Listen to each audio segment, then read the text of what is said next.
Hey friends, I hope the morning's treating you well. Hope you got your coffee if you drink coffee. I'm in Kansas City, Missouri, and I'm standing out here next to the railroad tracks. I'm playing tonight at Knuckleheads, great venue here. I'm standing, the back of it is like right along here. I'm standing to the back of it next to the railroad tracks. Figured I'd frame something up. If you hear cars rumbling, it's because I'm standing underneath the bridge to get a little bit of shade on me, and the afternoon sun's a little rough. Filming this on Friday afternoon. I came from St. Louis last night. We had a great gig in St. Louis, and it's a really good crowd, enthusiastic crowd, and can't complain at all. It was really good. Met a lot of nice people, saw a lot of people that have been coming to my shows for quite a while, and that's always good, makes you feel good. But my buddy Chuck Mead was in town, and he contacted me a few days earlier saying, hey, I'm going to be in St. Louis, care if I come by? And I'm like, yeah, man. So he came and stayed for the gig, and we hung out backstage. It was great to see Chuck, great to see him outside of the neighborhood and out amongst the general population and such, and it was real nice. I got to announce him from the stage. I'm like, really enthusiastic crowd. One of those things when you say something and everybody, yeah! And said something about, I'd like to introduce, we have East Nashville royalty in the house with us today. Chuck is one of the earliest people to move over to East Nashville of when we think of modern musicians or whatever movement started it. Chuck was real early, and we have East Nashville royalty with us today. Why don't you guys give a hand to Mr. Chuck Mead? And everybody's like, yeah, and which I like it when the audience is like that. I did that in where was it? I did that in San Antonio. Real good audience, was all enthusiastic, and I said something about, this is the first time I've ever played in San Antonio, and everybody's like, yeah!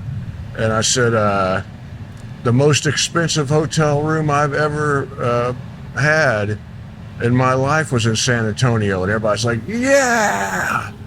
And I said, I'll tell you what, man, you guys are a lot of fun. What do you say after the gig, I go get a hotel room there. It was at the Gunter Hotel. It was in the room where Robert Johnson recorded in. That's the most expensive, most I ever paid for a hotel room. It was like $380 something, and which is crazy.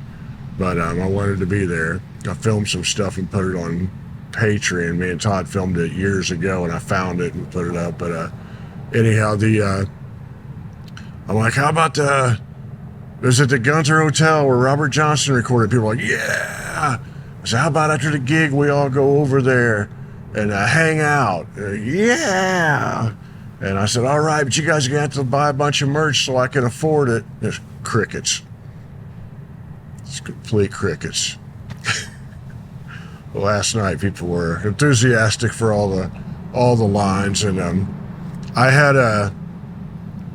I said something from the stage that was a pretty fun little memory of mine. There was a diner down the street from the old Rock House that was, I guess it went out of business sometime in the last few years, and I just didn't know it.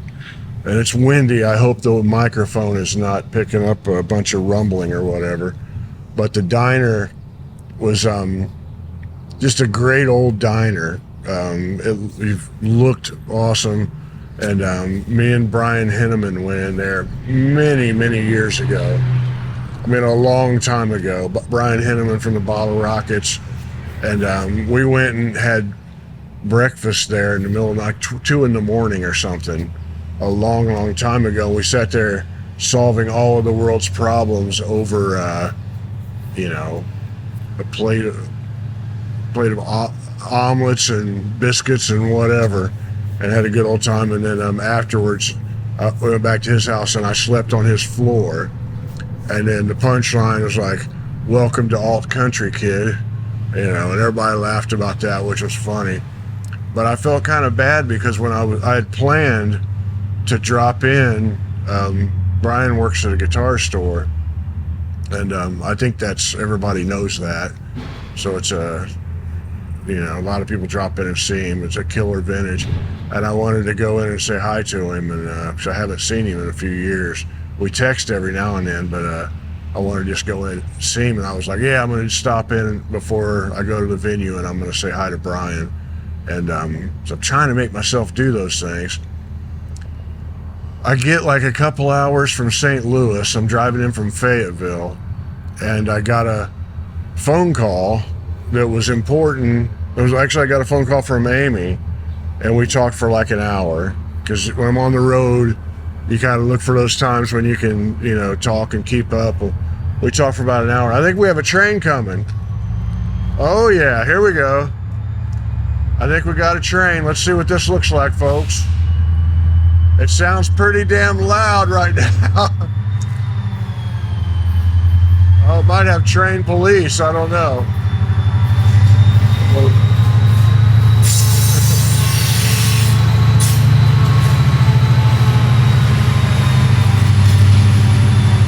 Union Pacific. Oh yeah. How do you like that? At no extra charge. That's great. Somebody play a train song.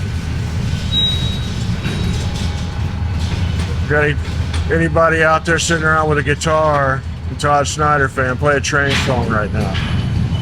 Feel like I should say, I was riding number 9, heading south from Caroline, heard a long some whistle blow. Anyhow, where was I? I wanted to visit Brian, and I got a phone call from Amy. We talked for about an hour, and then as soon as I got off the phone, I had like an important business phone call that took like an hour, and I went all the way to the venue and was still talking when I got there, and I got off and started loading in, and I completely forgot because I was taken up by these calls, and it was a couple hours later when it was too late that I was like, oh damn, I was gonna go visit Brian, and he didn't know I was just gonna pop in. I didn't tell him ahead of time, so I feel kind of bad about that. But I also was reminded of being in St. Louis. Me and my buddy Todd Fox, the Bottle Rockets asked us to shoot pictures of them for a new album they were doing, and they wanted it to be a very St. Louis feel to it. So we went around St. Louis and shot pictures at that diner down by the river. It had like something with the archway off in the background, and I hope you can hear me as loud as that is. Went down in one of the places that there's a big eyeball. We shot a photo in front of that. I was really proud of my photo I took there. And backing it up.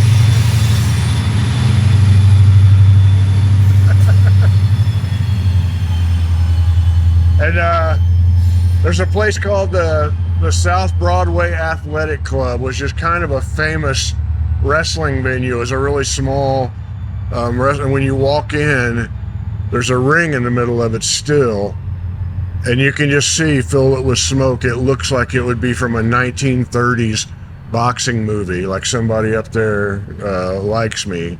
Was that the Rocky Marciano story? I can't remember. It's been so many years since I've seen it. It looked like you could film like a great old a boxing movie in there. And but they used to have a lot of wrestling, and Brian took his wife Janet on their very first date to the wrestling matches there. So I took a photo out in front, and you could see the name of the place behind them, and they ended up using that for the cover of the album. And while we were standing there, they didn't have a name for the album. I don't even know if they had a working title.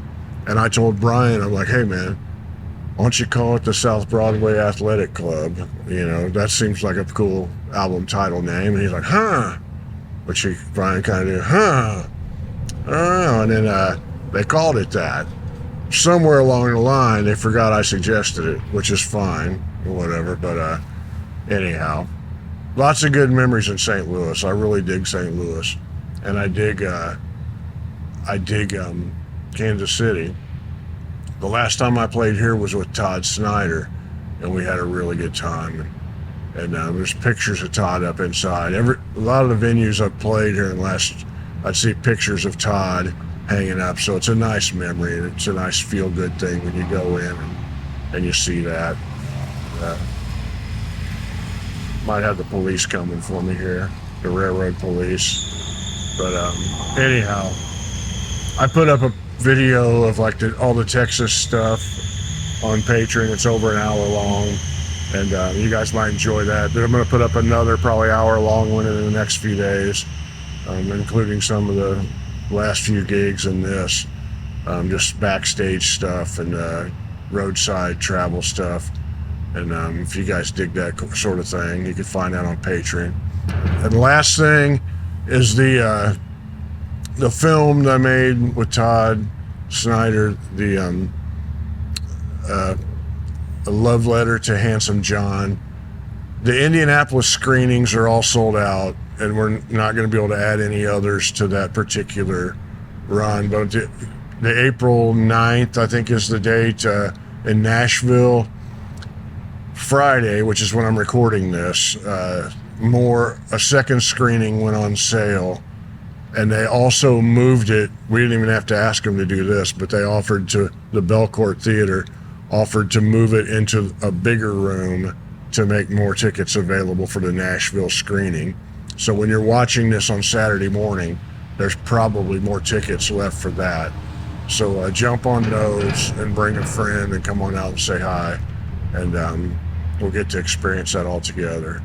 But that's all I got for you. I'm really hoping that the Wi-Fi here at Knuckleheads is strong enough to upload this so that, because I know the hotel Wi-Fi isn't going to be.